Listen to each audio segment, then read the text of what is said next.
ప్రభునందు ప్రియమైన దేవుని బిడ్డలారా, మన ప్రభు అయిన యేసుక్రీస్తు వారి శ్రేష్టమైన ఘనమైన అమూల్యమైన నామంలో మీ అందరికీ 2024వ సంవత్సరం జూన్ మాసము 21వ తారీఖు శుక్రవారము ఉదయం 5 గంటల 30 నిమిషములకు మీ అందరికీ నా హృదయపూర్వక వందనాలు తెలియజేస్తున్నాను. అందరం కూడా కలిసి ఈ ఉదయ ఆరాధన ప్రారంభించుకుంటూ ఆంధ్ర క్రైస్తవ కీర్తన పుస్తకాలలో, పెద్ద కీర్తన పుస్తకాల్లో 11వ కీర్తన, చిన్న కీర్తన పుస్తకాల్లో 4వ కీర్తన, చూచుచున్నాము నీ వైపు మా ప్రియ జనక, చూచుచున్నాము నీ వైపు అని కీర్తన పాడుకుంటూ ఆరాధనా క్రమంలోనికి వెళ్దాం. చూచుచున్నాము నీ వైపు మా ప్రియ జనక, చూచుచున్నాము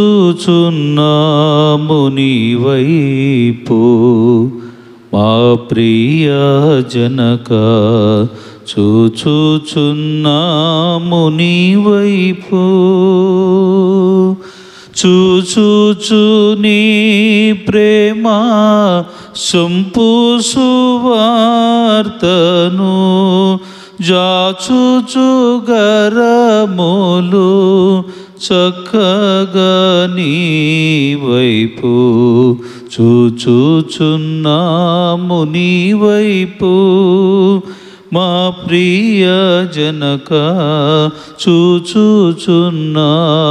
నీ వైపు మా ప్రియ జనక, చూచుచున్నాము నీ వైపు. మేమరులమైయుంటిమి మార్గము వీడి, మేమందరము పోతిమి మార్గము వీడి, మేమందరము పోతిమి. ప్రేమ చేనప్పుడు ప్రియతనయునంపించి, ప్రేమ చేనప్పుడు ప్రియతనయునంపించి, క్షేమ మార్గము మాకు ప్రేమను చూపితివి. చూచుచున్నాము నీ వైపు మా ప్రియ జనక, చూచుచున్నాము నీ వైపు మా ప్రియ జనక, చూచుచున్నాము నీ వైపు. నేను నమ్ము పాపులకు వారెవ్వరైనా, నీ శరణు జొచ్చు వారలకు వారెవ్వరైనా, నీ శరణు జొచ్చు వారలకు. ఇనుడావో కేడెంబు ఈ జగతిలో నగుచు, గణపరచుచుందువు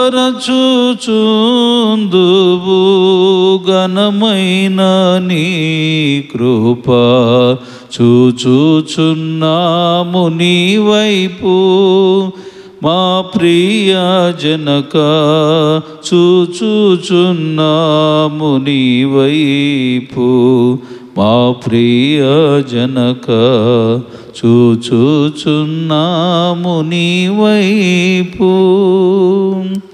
తండ్రి యొక్కయు కుమారుని యొక్కయు పరిశుద్ధాత్మ యొక్కయు నామమున ఆమెన్. అందరు నాతో కలిపి చెప్పండి. ప్రభువా మమ్మను కనికరింపుము, క్రీస్తు మమ్మను కనికరింపుము. ప్రభువా మమ్మను కనికరింపుము, మనందరం కూడా అపోస్తుల విశ్వాస ప్రమాణమును ఒప్పుకుందాం. భూమి ఆకాశములను సృజించిన సర్వశక్తి గల తండ్రి అయిన దేవుని నమ్ముచున్నాను. ఆయన ఏక కుమారుడును మన ప్రభు అయిన యేసుక్రీస్తు నమ్ముచున్నాను. ఈయన పరిశుద్ధాత్మ వలన గర్భమున ధరింపబడి కన్య అయిన మరియకు పుట్టి పొంతి పిలాతు అధికారము క్రింద శ్రమపడి సిలువ వేయబడి చనిపోయి సమాధి చేయబడిననియు అదృశ్య లోకంలోనికి దిగిననియు చనిపోయిన వారిలో నుండి 3వ దినమున లేచి పరలోకమునకు ఎక్కి సర్వశక్తి గల తండ్రి అయిన దేవుని కుడి చేతి వైపున కూర్చుని ఉన్నాడనియు సజీవులకును మృతులకును తీర్పు చేయుటకు అక్కడి నుండి వచ్చి నమ్ముచున్నాను.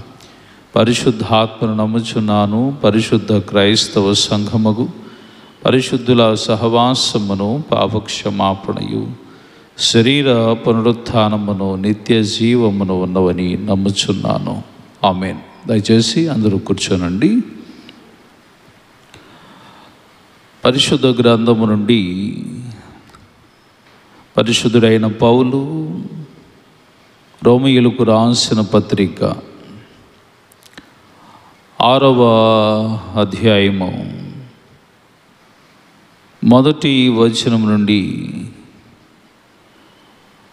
6వ వచనం వరకు చదువుగా విందాం. పరిశుద్ధులైన పౌలు రోమీయులకు రాసిన పత్రిక 6వ అధ్యాయం మొదటి వచనం నుండి 6 వచనాల వరకు. అలాగైన ఏమందుమో కృప విస్తరింపవలనని పాపమందు నిలిచియుందుమా అట్లనరాదు. పాపము విషయమై చనిపోయిన మనము ఇక మీదట ఎలాగూ దానిలో జీవించుదము. క్రీస్తు యేసులోనికి బాప్తిస్మము పొందిన మనమందరము ఆయన మరణములోనికి బాప్తిస్మం పొందితిమని మీరెరుగరా.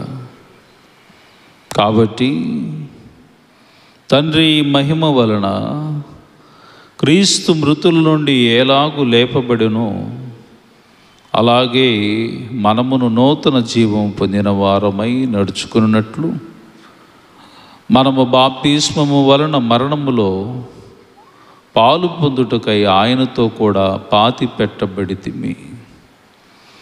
మరియు ఆయన మరణము యొక్క సాదృశ్యమందు ఆయనతో ఐక్యము గలవారమైన ఎడల ఆయన పునరుత్థానం యొక్క సాదృశ్యమందును ఆయనతో ఐక్యము గలవారమై ఉందుము. ఏమనగా మనమికను పాపమునకు దాసులము కాకుండుటకు పాప శరీరము నిరర్థకమగునట్లు మన ప్రాచీన స్వభావము ఆయనతో కూడా సిలువ వేయబడినని ఎరుగుదుము. దేవుడు ఈ వాక్యమును మన యొక్క వినికిడిలో దీవించునుగాక. ఆమెన్. తండ్రికి కుమారుని పరిశుద్ధాత్మకును ఆది యందు ఇప్పుడు ఎల్లప్పుడూ యుగయుగములు దేవునికి మహిమ కలుగునుగాక. ఆమెన్.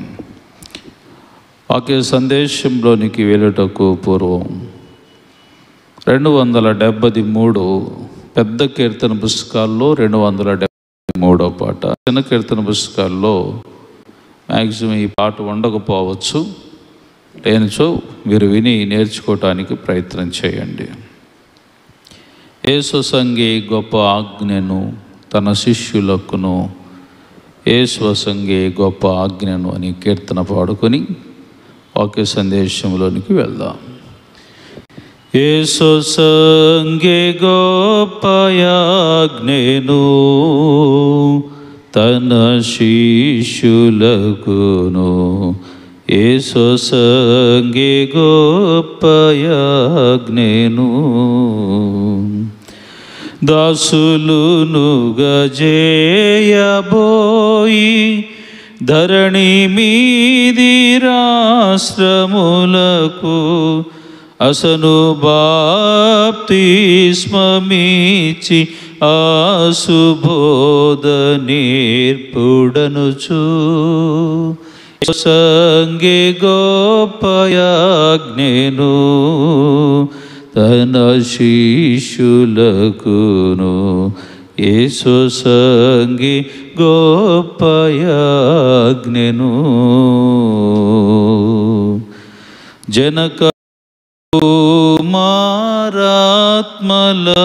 పేరా బాప్తిస్మమీయ చనుడు మీరు సకల దిశలను తనయులైన తల్లులైన తండ్రులైన బంధవాసు తగిన రీతి దాని ఇప్పుడు తండ్రి అయిన దైవ కృపను యేసు సంగే గొప్పయాజ్ఞను తన శిష్యులకును యేసు సంగే గొప్పయాజ్ఞను బాలురెల్ల బంధవచ్చును బాప్తిస్మమిప్పుడు జాలి చూపు క్రీస్తు సెలవునా బాలురందు ప్రేమ నుంచి ప్రభు పిలుచు వారినెల్లా జాలమేలు సేయగోరి సకల కాలములయందు యేసు సంగే గొప్పయాజ్ఞను తన శిష్యులకును యేసు సంగే గొప్పయాజ్ఞను పొందవలయు బాప్తిస్మము శుద్ధాత్మ చేత నిందుగలుగు మనుజులందరూ మందబుద్ధి విడిచిపెట్టి మహిమగల్గు దేవు గోల్వానందముగను లేచిరండి హర్షపూర్ణులగుచు మీరు యేసు సంగే గొప్పయాజ్ఞను తన శిష్యులకును యేసు సంగే గొప్పయాజ్ఞను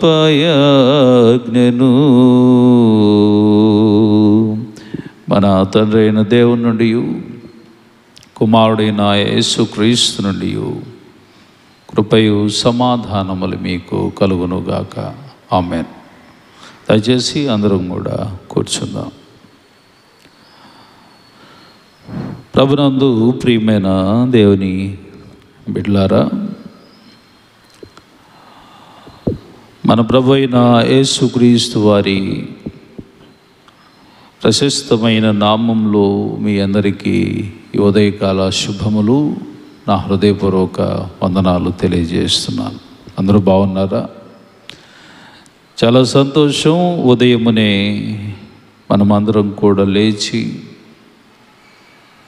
ప్రభు వారి యొక్క ముఖ దర్శనము చేసుకోగలిగే భాగ్యము, ధన్యత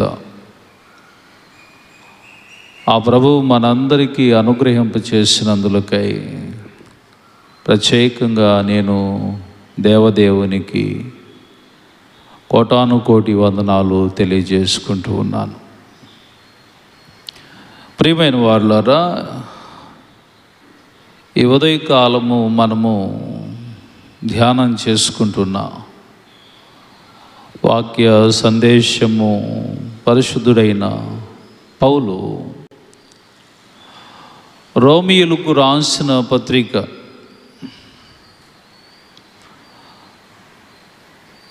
6వ అధ్యాయము ఈ ఉదయం మనము ధ్యానం చేసుకోబోతూ ఉన్నాం. గడిచిన ఈ 4 దినములుగా నేను ఒక్కొక్క అధ్యాయాన్ని మీకు వివరిస్తూ ఆ అధ్యాయానికి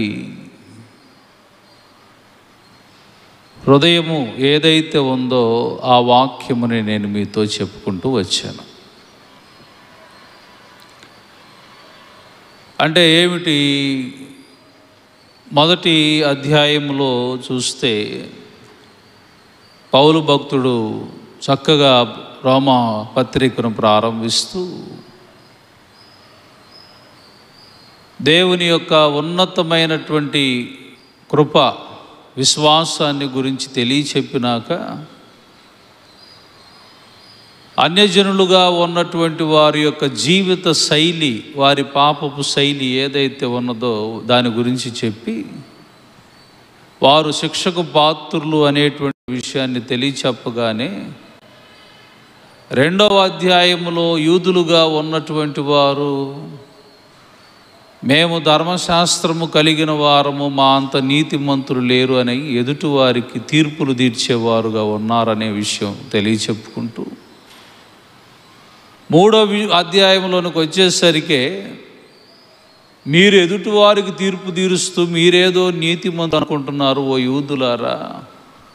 యూదుడని లేడు, గీసు దేశస్థుడని లేడు, ఏ భేదము లేదు, అందరూ పాపము చేసిన వారే. నీతిమంతుడు లేడు, ఒక్కడును లేడు, అందరూ త్రోవ తప్పి ఏకముగా పనికి మారే అని చెప్పారు. చెప్పిన తర్వాత ఈ 4వ అధ్యాయంలోనికి మనం వచ్చినప్పుడు మనము మరి ముఖ్యముగా జ్ఞాపకం చేసుకుంటూ ఉంటే, మీరు ఏ పితరుడైతే అబ్రహాము మా తండ్రి అని అంటున్నాడో ఆయన నీతిమంతుడుగా తీర్చబడింది ఇదిగో ఈ ధర్మశాస్త్ర సంబంధమైన క్రియల మూలంగా కాదు నాయన, సున్నతి కార్యక్రమాల వలన కాదు, అతడు దేవుని యందు విశ్వాసం ఉంచుట వలననే అతడు నీతిమంతుడుగా తీర్చబడ్డాడు. ఈ విషయాన్ని మీరు నోట్ చేసుకోవాలి అని చెప్పుకుంటూ 5వ అధ్యాయంలోనికి వచ్చేసరికి మన యొక్క అసలైనటువంటి స్థితి ఏంటో జ్ఞాపకం చేసుకోండి. మనం నమ్మితే నీతిమంతులం అయ్యేమే తప్ప మన క్రియల వల్ల, మనం గొప్ప పనులు చేయటం వల్ల, పరిశుద్ధమైన పనులు మేము చేస్తున్నామని అనుకోవటం వల్ల కాదు. ఇదిగో మనం ఇంకా శత్రువులుగానే ఉన్నాం, మనం ఇంకా దేవునికి ఇదిగో మరి విరోధులుగానే ఉన్నాము, మనం ఇంకా పాపులుగానే ఉండగానే క్రీస్తు మన కొరకు ప్రాణం పెట్టి మనకు సమాధాన స్థితి, దేవుడితో తెగిపోయిన సమాధానాన్ని దేవుడు కలుగు చేశాడు అని 5వ అధ్యాయం వరకు చెప్పుకుంటూ వచ్చాడు.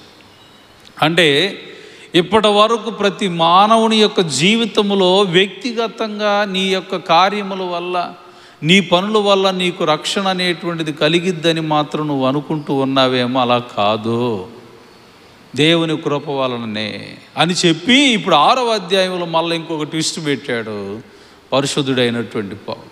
ఏమిటయ్యా అని పెట్టిన మాట అంటే ఇప్పుడు 6వ అధ్యాయంలో అంటాడు, అలాగైన ఏ మందము, మొదటి వచనంలో దృష్టి పెట్టండి, అలాగైన ఏ మందము కృప విస్తరింపవలెనని పాపమందు నిలిచి ఉందుమా, అట్లనరాదు.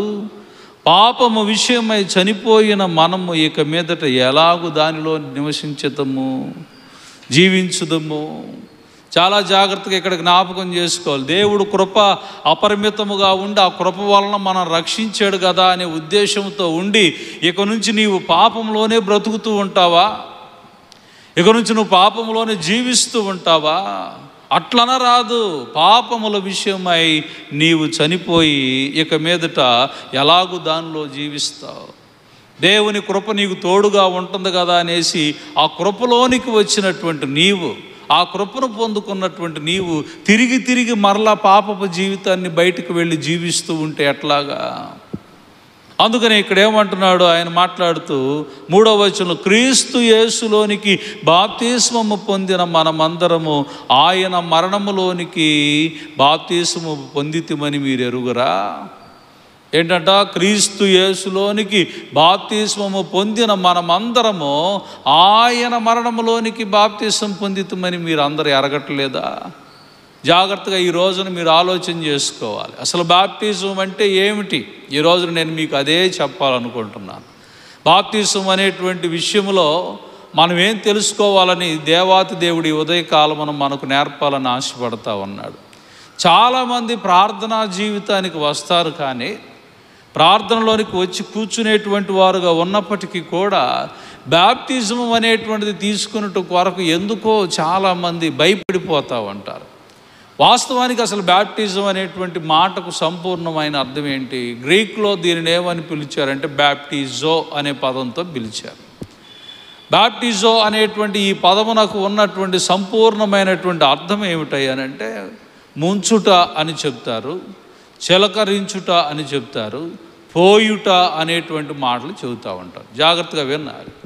ఇప్పుడు ఇక్కడ మనం అర్థం చేసుకోవాల్సినటువంటి విషయం ఏంటి? బాప్టిజం అనేటువంటి మాటకు సంపూర్ణమైనటువంటి అర్థాలు భక్తులు చాలామంది చాలా విషయాలు చెప్పారు.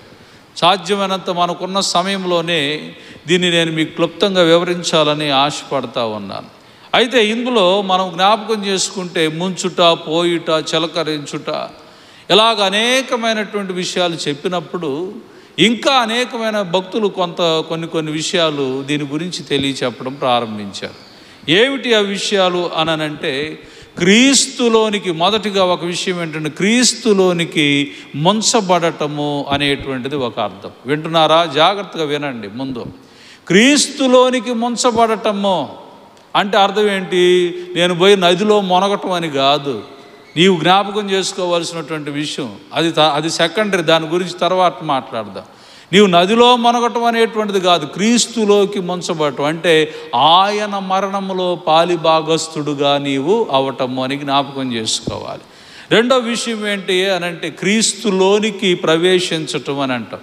ఇప్పుడు దాకా లోకములో జీవించినటువంటి నీవు, లోక సంబంధమైనటువంటి బ్రతికినటువంటి నీవు, పాపిష్టి జీవితాన్ని జీవిస్తూ ఉన్నటువంటివి నీవు, ఇక నుంచి ఆ జీవితం నాకు వద్దు, ఆ బ్రతుకు నాకు వద్దు, ఆ విధానాలు నాకు వద్దు, ఇక నేను క్రీస్తుతోటే జతగట్టుతాను, యేసయ్యతోనే నేను ఉంటాను అనే తీర్మానము తీసుకోవటము. అదే ఇక్కడ పౌలు అనేటువంటి మాట ఏమిటనంటే ఇదిగో మీరు పాపములు ఇక మీదట ఆ పాపములో ఎలాగ నేను జీవిస్తారు?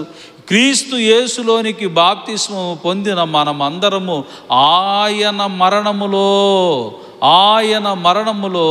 పాలిభాగస్థులమై ఉన్నామని మీరు తెలుసుకోరా? ఈ రోజున మనం జ్ఞాపకం చేసుకోవాల్సినటువంటి విషయం ఏమిటి అనంటే ఆయన యొక్క మరణంలో బాప్తిస్మము పొంది ఉన్నాము అనేటువంటి విషయం. అంటే ఆయన దేని కొరకు మరణించాడో ఒక్కసారి మీరు జ్ఞాపకం చేసుకోండి. దేని నిమిత్తం మరణించాడనంటే ఆయన మరణము కొని తెచ్చుకొనలేదు. ఈ భూలోకములో ఉన్నటువంటి సర్వమానవులుగా ఉన్నటువంటి సమస్త మానవుల యొక్క పాపము విషయమై ఆయన కల్వరి శిలువలో ఆ పాపములన్నిటిని భరించి ఆయన ప్రాణం అన్నటువంటిది పెట్టాడు. అంటే సమస్త మానవులుగా ఉన్నటువంటి సమస్త దోషములు ఏవైతే ఉన్నాయో వీటన్నిటినీ కూడా ఆయన భరించి ఆయన ప్రాణం అన్నటువంటిది పెట్టాడో ఈ రోజున అలాగని నీవు కూడా జ్ఞాపకం చేసుకోవాల్సిన విషయం ఏంటంటే నీ వ్యక్తిగతమైనటువంటి నీ పాపములు అన్నటువంటిది ఆయన మరణంలో ఎలాగైతే సమస్త పాపములు కడిగి వేశాడో నీ పాపములు కూడా బాప్తిసం పొందుట ద్వారా నీవు కడిగి వేసుకోవాలి అనేటువంటి మాట ఇక్కడ భక్తుడు తెలియచెప్తున్నాడు. అయితే ఈ రోజున మనం జ్ఞాపకం చేసుకోవాల్సిన విషయం ఏమిటి అనంటే చాలా మందిలో ఈ బాప్టిజం గురించి వాదోపవాదాలు అనేటువంటి బోల్డ్ అని ఉంటున్నాయి. బోల్డ్ అని డినామినేషన్స్ ఉన్నాయి మనకి కదా. బోల్డ్ అని డినామినేషన్స్ అనేటువంటి ఉండటం వలన ఒకళ్ళు ఏమంటారంటే మునిగి తీసుకుంటేనే రైటు అని అంటారు. కొంతమంది ఏంటి లోతరన్ చర్చిలో ఎందుకు పోస్తారు లేకపోతే చిలకరేస్తారేంటి అది రైటు అని కొంతమంది మాట్లాడుతుంటారు కదా. భలే ఆసక్తిగా ఉంటుంది కదా. ఒక గంట ఉంటే దీనికి సంబంధించి మొత్తం తోలంతా తీసి ఒక పక్కన పెట్టి మీకు క్లియర్ చేసేవాడిని. కుదరటం లేదు. ఇప్పుడు ఉన్న దానిలోనే క్లియర్గా చెప్పాలి. ఇప్పుడు ఏంటి ఇక్కడ మాది రైటు, మాది కరెక్టు, ఏది రైటు ఏది కరెక్టు అనంటే వాళ్ళది రైటు వీళ్ళది రైట్ అని చెప్పడానికి ఎక్కడ కూడా ఆస్కారాలు లేవు. ప్రతి వారికి ఒక హోప్ అనేటువంటిది బైబిల్ గ్రంథం అనేటువంటిది ఇవ్వబడింది. కానీ అల్టిమేట్గా నువ్వు తెలుసుకోవాల్సిన విషయం ఏంటంటే బాప్టిజం అనేటువంటిది నీకు అవసరము. పాపిగా నీవు చనిపోయి పరిశుద్ధుడుగా పాపముల కొరకు యేసు ఎలాగైతే చనిపోయాడో పాపముల కొరకు యేసు ఎలాగైతే చనిపోయి పునరుత్థానుడుగా ఎలాగైతే లేపబడ్డాడో, అలాగనే పాపములతో జీవిస్తూ ఉన్నటువంటి నీవు దానిలో నీ పాపములన్నిటినీ కడిగి వేసుకొని ఇక నుంచి క్రీస్తునందు జీవించటమో, క్రీస్తుతో పాటు బ్రతకటమో, క్రీస్తుతో ఐక్యపరచబడటమో, క్రీస్తులో నివసించటమో, ఇక నా జీవితం యేసయ్యతోనే నా బ్రతుకు అని జీవించటానికి తీర్మానం అన్నటువంటి తీసుకోవటమో చాలా ముఖ్యమైనటువంటి విషయముగా మనం జ్ఞాపకం చేసుకోవాలి. దేవుని బిడ్డలారా, కనుక ఈ రోజున మనం అర్థం చేసుకోవాల్సినటువంటి విషయం ఏమిటనంటే, యేసునందు విశ్వాసం ఉంచి నమ్మి బాప్తిస్మం పొందినవాడు రక్షింపబడును, నమ్మని వానికి శిక్ష విధింపబడునని వాక్యమందు సెలవిచ్చిన రీతిగా ఈ రోజున పౌలు అదే చెబుతున్నాడు ఈ సంఘానికి. ఇదిగో కృప విస్తరిస్తుంది కదా అనేసి మీరు ఇష్టం వచ్చినట్టు మీరు పాపాలు చేసుకుంటూ బ్రతకటం కాదు. ఈ రోజున యేసును ఎరిగినటువంటి మీరు, యేసును కలిగినటువంటి మీరు ఇక నుంచి అయినా సరే బాప్టిజం అన్నటువంటి తీసుకొని మీ జీవితంలో ఉన్నటువంటి పాపములను కడిగి వేసుకొని యేసులోనికి మీరు వస్తే 6వ అధ్యాయం 23వ వచనంలో చెప్పబడిన మాట ఏమిటంటే, ఏలయనగా పాపము వలన వచ్చు జీతము మరణము, అయితే దేవుని కృపావరము మన ప్రభువైన యేసు క్రీస్తునందు నిత్య జీవము. కాబట్టి పాపం వలన నీవు మరణములోనికి అడుగు పెడతావు.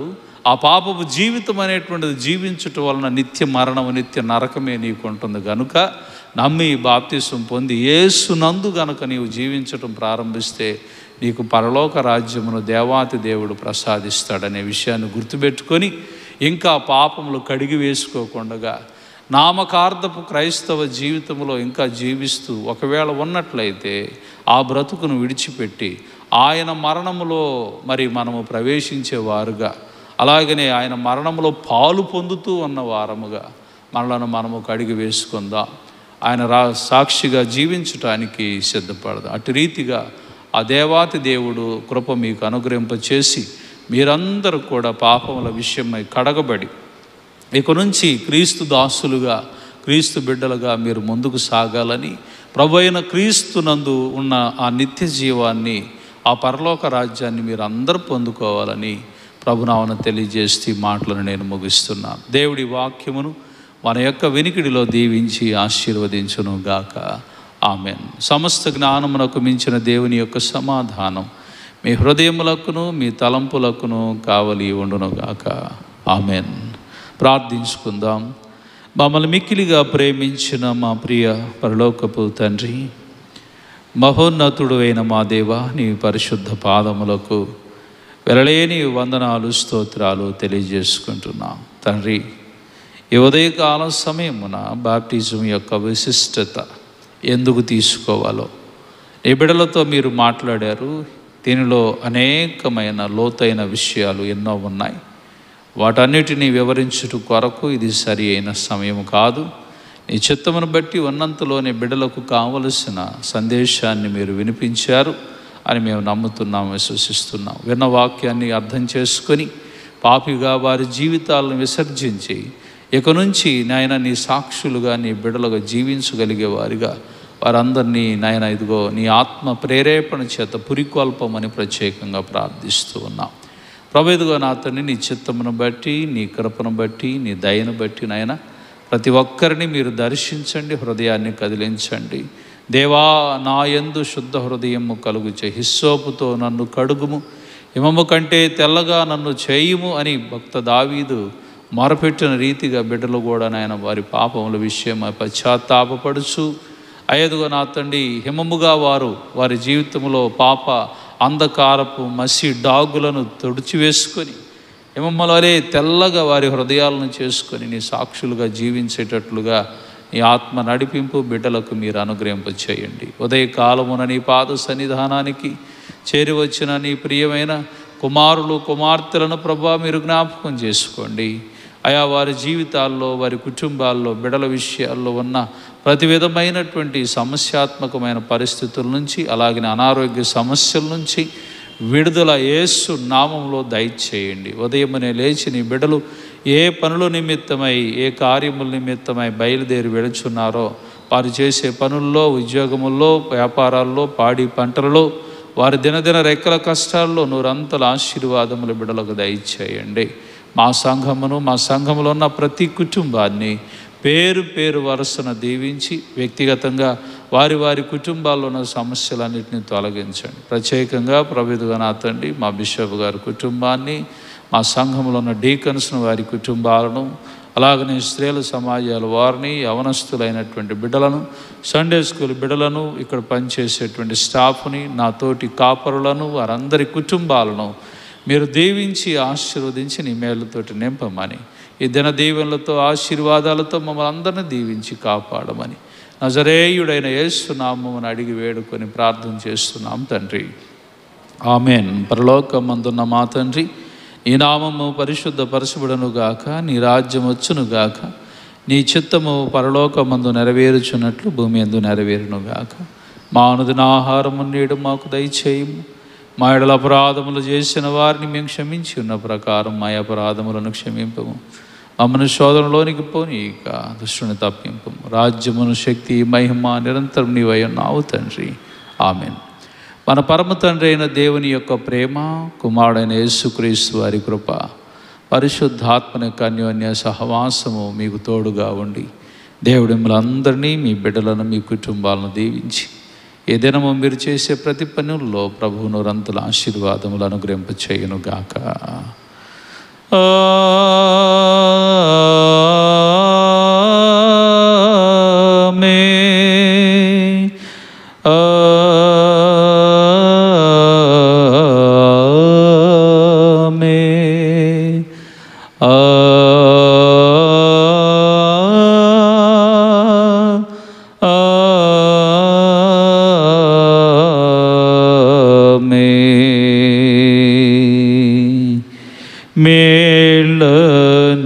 మేళనీచు దేవుని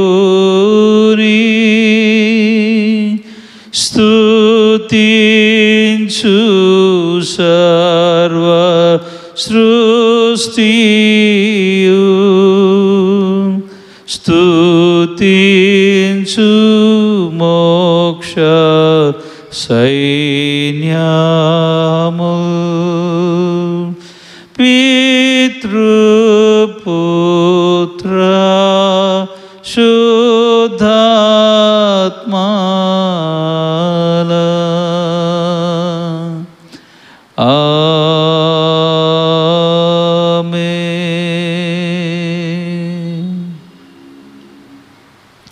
గాడ్ బ్లెస్ యు అండి. అందరికీ వందనాలు. అందరూ క్షేమంగా వెళ్ళరండి. రేపు ఉదయకాలపు ఆరాధనలో కలుసుకుందాం. Thank you.